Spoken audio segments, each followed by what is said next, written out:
Good morning Telangana with జిలానికి స్వాగతం. So ఈ రోజు ఈనాడులోని ప్రధాన వార్తలు తీసుకుంటే నేటి నుంచే సర్ ఎస్ఐఆర్ అని ఈనాడులో ప్రధాన వార్త ప్రచురించారు. అంటే జూలై 24 వరకు ఇంటింటి సర్వే కొనసాగనున్నది.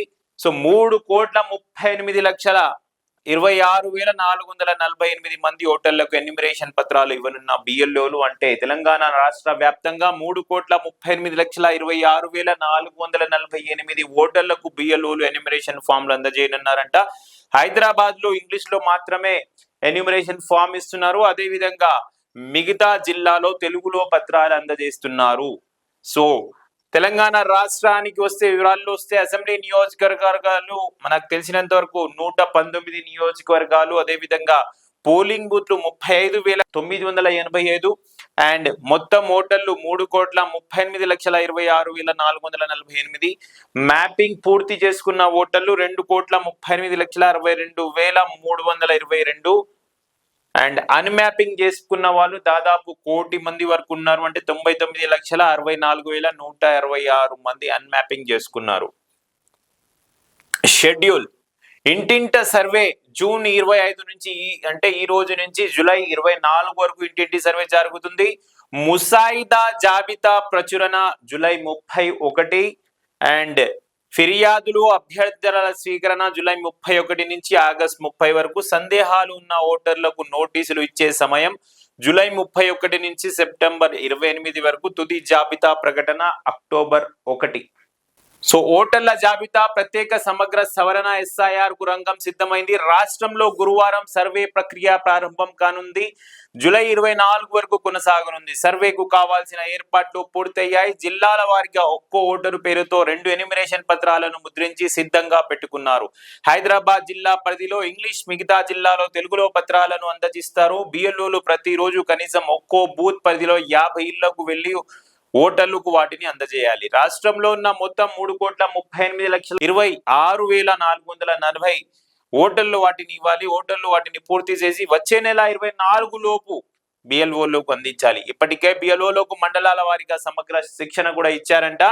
ఆన్లైన్ లో అందుబాటులో బిఎల్ఓలు ప్రతి ఇంటిని కనీసం 3 సార్లు సందర్శిస్తారు. ఓటరుకు 2 ఎన్యూమరేషన్ పత్రాలను ఇస్తారు. ఈ పత్రాలను ఎలా నింపాలో వివరిస్తారు. నింపిన 2 పత్రాల్లో ఒకటి బీలోతు తీసుకొని రెండో దాన్ని రసీదుగా ఇస్తారు. ఎన్నికల సంఘం అధికారిక వెబ్సైట్ voters.eci.gov.in లోకి ఆన్లైన్ లోని పత్రాన్ని నింపొచ్చు. గురువారం నుంచి ఈ పత్రాలని ఎన్నికల సంఘం ఆన్లైన్ లో అందుబాటులో ఉంచనుంది. గతంలో రిజిస్ట్రేషన్ చేసుకున్న మొబైల్ నంబర్ లేదా ఎపిక్ కార్డ్ నంబర్ ఉపయోగించి ఓటర్ పోర్టల్లోకి లాగిన్ కావాలంట. సో ఎస్ఐఆర్ ప్రక్రియ ఆన్లైన్ లో ద్వారా కూడా చేసుకోవచ్చు. బిఎల్ఓ రాకుండా ఈ వెబ్సైట్ ద్వారా voters.eci.gov.in వెబ్సైట్ ద్వారా మీరు ఇంట్లో కూర్చొని మీ మొబైల్లో కానీ సిస్టంలో ల్యాప్టాప్ లో ఎక్కడైనా మీ ఆన్లైన్ లో కూడా మీ డీటెయిల్స్ ఎంటర్ చేసి EPIC number details or mobile OTP ద్వారా దీంట్లో లాగిన్ అవ్వచ్చు అంట. సో ఎస్ఐఆర్ ప్రక్రియ ఈ రోజు నుంచి స్టార్ట్ అయింది తెలంగాణలో. ఎస్ఐఆర్ పై నిర్లక్ష్యంగా ఉండే నేతలు క్షమించం. పేదల ఓట్లు పోతే వాళ్ళ ఆధార్, రేషన్ కార్డులు పోతాయి. కాంగ్రెస్ శ్రేణులతో జూమ్ సమావేశంలో ముఖ్యమంత్రి రేవంత్ రెడ్డి గారు చెప్పారంట. ఎమ్మెల్యేలు, ఇన్ఛార్జీలు అప్రమత్తంగా ఉండాలని మహేష్ కుమార్ గౌడ్ సూచన అంట.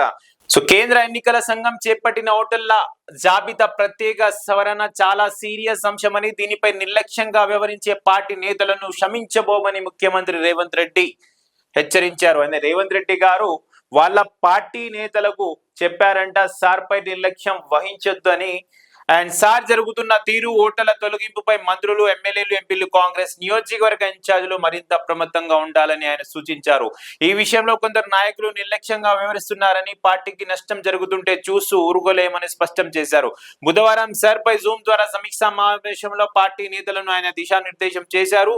పిసిసి అధ్యక్షుడు మహేష్ కుమార్ గౌడ్ అధ్యక్షన జరిగిన ఈ సమావేశంలో ఏఐసిసి ఇన్ఛార్జ్ మీనాక్షి నటరాజన్, కార్యదర్శి సచిన్ సావంత్, ఉప ముఖ్యమంత్రి బట్టి విక్రమార్క, మంత్రులు, ఎమ్మెల్యేలు, ఎంపీలు, నియోజకవర్గ ఇన్ఛార్జీలు పాల్గొన్నారు. సీఎం మాట్లాడుతూ సార్, అవగాహన కల్పించేందుకు కాంగ్రెస్ నిర్వహిస్తున్న సదస్సులపై జిల్లాల వారి ప్రగతి నివేదిక నా దగ్గర ఉంది. సదస్సులు మరిన్ని ఏర్పాటు చేయాలి. జిల్లాల ఇన్ఛార్జ్ మంత్రులు మరింత బాధ్యతాయుతంగా వివరించుకుంటే పేదలకు అన్యాయం జరుగుతుంది. ఓట్లు పోతే వాళ్ళ ఆధార్, రేషన్ కార్డులు పోతాయి. వాళ్లకు అన్యాయం జరగనివ్వద్దు. పార్టీ ఆదేశాలను ఎవరైనా పాటించాల్సిందే. వాటిని పట్టించుకొని వారిని గుర్తించి వారి స్థానంలో మరొకరిని నియోజకవర్గ ఇన్ఛార్జ్ గా నియమిస్తాం. పని చేయకుండా పార్టీకి నష్టం కలిగిస్తామంటే చూసుకో ఊరుకోం. నేతలకు 10 రోజులు సమయం ఇచ్చి చూస్తాం. సర్పంచులతో సర్పై సమగ్ర గ్రామాల్లో ప్రచారం చేయించి ప్రజలందరికీ అవగాహన కల్పించాలి అని మహేష్ కుమార్ గౌడ్ అని ముఖ్యమంత్రి రేవంత్ రెడ్డి గారు పార్టీ నేతలను ఆదేశించారంట. ఎవరైనా నేతలు, పార్టీ ఇన్ఛార్జులు, నియోజకవర్గ ఇన్ఛార్జులు ఎవరైతే కాంగ్రెస్ ఎమ్మెల్యేలు కాకుండా ఓడిపోయిన ఎమ్మెల్యేలు ఎవరైతే నియోజకవర్గ ఇన్ఛార్జీలుగా ఉన్నారో వాళ్ళకి వార్నింగ్ ఇచ్చారంట. సర్లో పేరు పోతే, SIR లో పేరు పోతే వాళ్ళకు రేషన్ కార్డులు, ఆధార్ కార్డులు పోయే ఛాన్సులు ఉన్నాయి. కాబట్టి పేదల బ్రతుకులు నాశనం చేసే వారికి వాళ్ళు చేయకుండా వాళ్ళని హెల్ప్ చేయాలి. పేదలకు నష్టం కలగకుండా చేయాలి. అండ్ ఎవరైతే ఏ నేతలు అయితే, ఇన్ఛార్జీలు అయితే, ఎమ్మెల్యేలు అయితే, కాంగ్రెస్ పార్టీకి చెందిన నేతలు ఎవరైనా ఉంటే వాళ్ళు ఇలాంటి SIR పై అవగాహన పబ్లిక్ లో కల్పించలేకపోతే, ప్రజల్లో తీసుకెళ్లడానికి ఫెయిల్ అయితే, లైట్ గా SIR ప్రాసెస్ ని తీసుకుంటే వెంటనే ఆ నియోజకవర్గ ఇన్ఛార్జ్ ని మార్చి వేరే పర్సన్ ని నియోజకవర్గ ఇన్ఛార్జ్ గా వేస్తామని కాంగ్రెస్ పార్టీ PCC అధ్యక్షుడు మహేష్ కుమార్ గౌడ్ మరి రేవంత్ రెడ్డి గారు ముఖ్యమంత్రి చెప్పారంట. 10 రోజులు సమయం ఇచ్చారంట. 10 రోజులు అన్ని చేసుకోవాలి. లేని పక్షంలో ఇన్ఛార్జ్లని చాలా సీరియస్ గా యాక్షన్ ఉంటుందని మహేష్ కుమార్ గౌడ్ కూడా తెలిపారంట.